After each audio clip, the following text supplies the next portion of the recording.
অন্তর্বর্তীকালীন সরকারের সাবেক উপদেষ্টা আসিফ নজরুল এবং তার পিএস শামসুদ্দিন মাসুম এর দুর্নীতির অনুসন্ধান চেয়ে দুর্নীতি দমন কমিশনের চেয়ারম্যান এবং কমিশনার অনুসন্ধান বরাবর একটি আবেদন করেছি।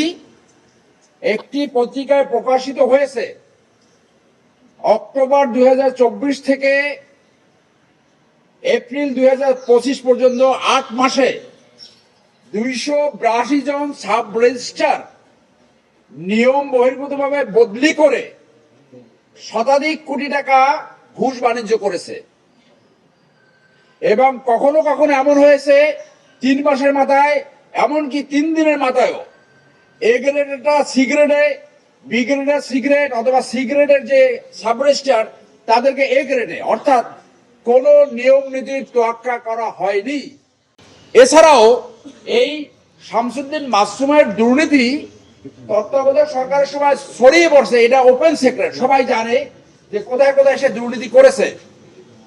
আমরা বিশ্বাস করতে চাই আসিফ নজরুল সাহেব এই দুর্নীতির সাথে যুক্ত নয়, কিন্তু যেহেতু পত্রিকায় লিড নিউজ হয়েছে, আমার এই আজকে আবেদনের ভিত্তি হলো এই পত্রিকার লিড নিউজ, আপনারা দেখতে পাচ্ছেন লিড নিউজ। এই লিড নিউজে যেহেতু তার নাম আসছে, আমি আশা করব উনি একজন শিক্ষক মানুষ, উনি এই অনুসন্ধান ফেস করে উনি জাতির সামনে দেখাবেন উনি কোনো দুর্নীতি করেননি। এবং তার এই ঘটনা আমাদেরকে স্মরণ করিয়ে দেয় 2001 সালের যে কেয়ারটেকার গভর্নমেন্ট আসছিল, সেই সময় একজন বিচারক একজন অ্যাডভাইজার ছিলেন।